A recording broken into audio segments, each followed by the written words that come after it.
मुर्तिजापुर तालुका के माना गांव की उद्योग कोकड़े को उप अधीक्षक भू अभिलेख कार्यालय मुर्तिजापुर ने एक लिखित आदेश जारी किया है कि माना के शिकायतकर्ता उद्योग कोकड़े ने कार्यालय में किसी प्रकार की अपील किए बिना कार्यालय को 2-3 महीनों तक परेशान किया और अपील को खारिज कर दिया। इसलिए शिकायतकर्ताओं ने प्रशासन को 15 अगस्त से उप अधीक्षक विवेक बिहाड़े भू अभिलेख मुर्तिजापुर के खिलाफ भू हड़ताल और आत्मदाह की चेतावनी दी है।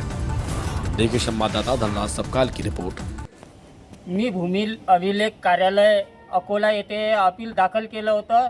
भूमी अभिलेख कार्यालयाने माझं अपील मान्य केलं आणि त्या अपिलाचं दुरुस्ती करण्यासाठी इथे मूर्तिजापूरला पाठवलं असता उप अधीक्षक यांनी मी उप अधीक्षक मूर्तिजापूर या कार्यालयात अपील न करताना सुद्धा माझं अपील हे त्यांनी अमान्य करून असा आदेश काढला। तसं पाहिलं तर भूमी अभिलेख उप अधीक्षक मूर्तिजापूर यांना अपील चालवण्याचा अधिकार नाही आहे।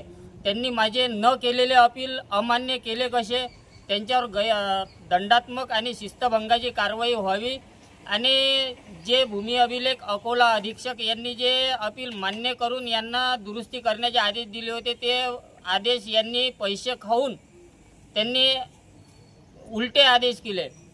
उलटे आदेश करताना सुद्धा त्यांनी आपण काय करत आहोत, आपण अपील न करता यांचे अपील अमान्य केले हे त्यांना पैसे घेण्याच्या वेळेस सुद्धा सुचलं नाही की आपण काय करत आहोत। म्हणून माझी एक प्रशासनाचं एक विनंती आहे की जे अपील अमान्य केलेलं त्यांनी सदर दुरुस्त करण्यात यावं आणि त्या भूमी अभिलेख उप अधीक्षक मूर्तिजापूर श्री बिहाळे साहेब यांच्यावर दंडात्मक आणि शिस्तभंगाची कारवाई व्हावी।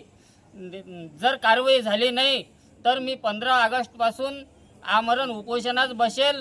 जर उपोषणाच्या वेळी त्रास झाला मी आत्मदहन सुद्धा इथे भूमी अभिलेख उप अधीक्षक कार्यालयासमोर करेल व याला जबाबदार भूमी अभिलेख कार्यालय उप अधीक्षक बिहाळे साहेब व या संबंधित प्रशासन असेल याची या प्रशासनाने नोंद घ्यावी।